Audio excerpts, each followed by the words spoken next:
Kaixo, ongietorria, funtzio baten malda nola kalkulatu daiteken ikusiko dugu.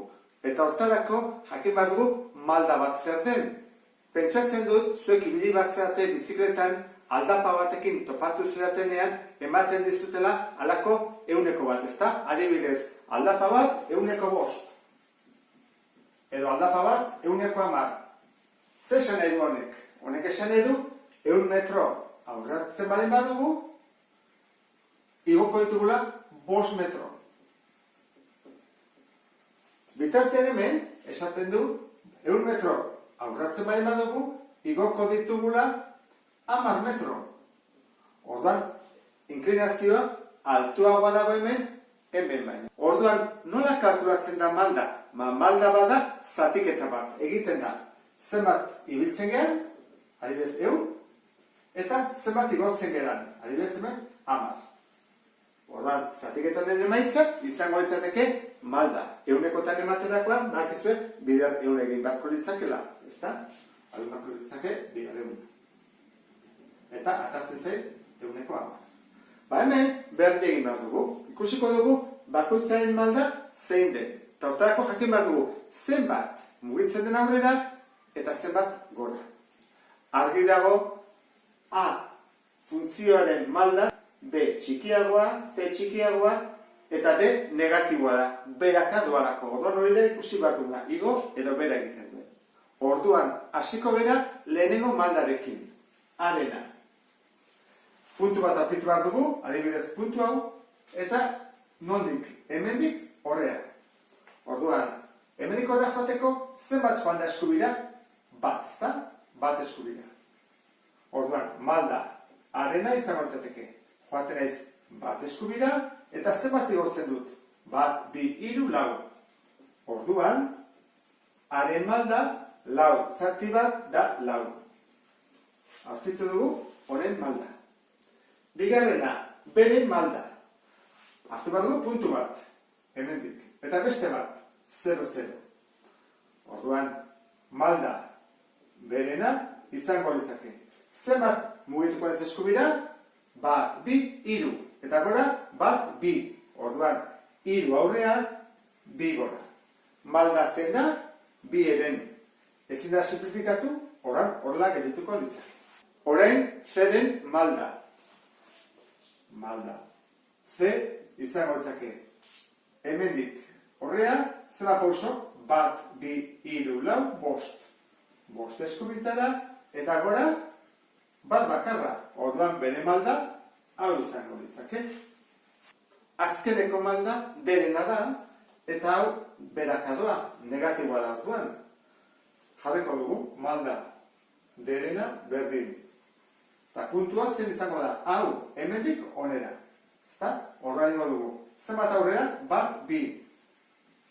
Eta, ziten du, jetxi, bat, bi. Bi negatiboa beraz. Orduan, minus bi, zati bi, hau behin detekela, zatik eta minus bat. Orduan, honen malda, izango litzateke, minus bat. Ze gertatzen da, puntu hartu beharrian, beste bat artikoan adibidez hau. Edo hau. Berdin da zein puntu hartzen dugun, beti malda berdinatako zaigu. Nola funtzio guzti hauek proportzionaltasun zuzenekoa diren, honekin ataiteke baita de bere funtzioa. Honena, zen izango litzake? I berdin, malda jarri behar dugu, lau, isa. Honena zein da? Berdin. I berdin, malda bi eren, bi isa eren.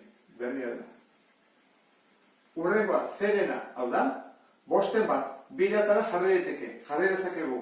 I berdin, bosten bat isa, edo, I berdin, isa bosten. Gauza beratarako.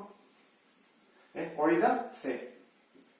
Eta, derena, azkeneko da, minus bat. Horroa jarri bako benuke, I berdin, minus, bat ez dugu jarriko, ez delako jartzen, isa.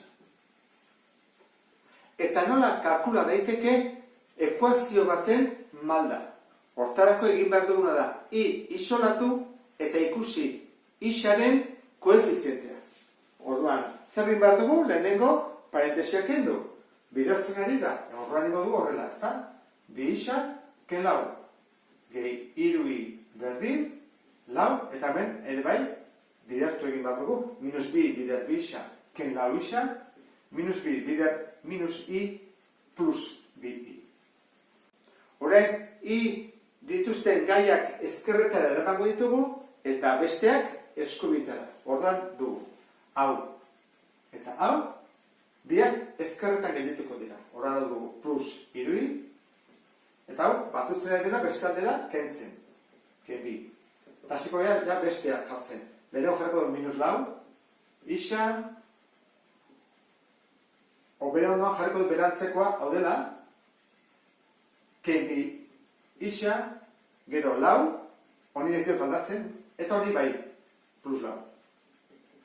Zenbat gehitzen zait, iru i, ken bi i bakarra, hori ez da jartzen, jaizoratua gaitu zaigu, bezala zatitzen pasatu bat gendun, minus lau, ken bi, minus 6 isa. Lau gehiago, 8. Orduan, jakin dezakegu, ekuazio honen malda zein da. Eta zein da? Minus 6. Malda izango litzake, minus 6. Eta zergatik da minus 6 isakin dagoen zenbakia edo koefizientia minus 6 delako. Eta honekin bukatuko genuke beste bat arte, agur!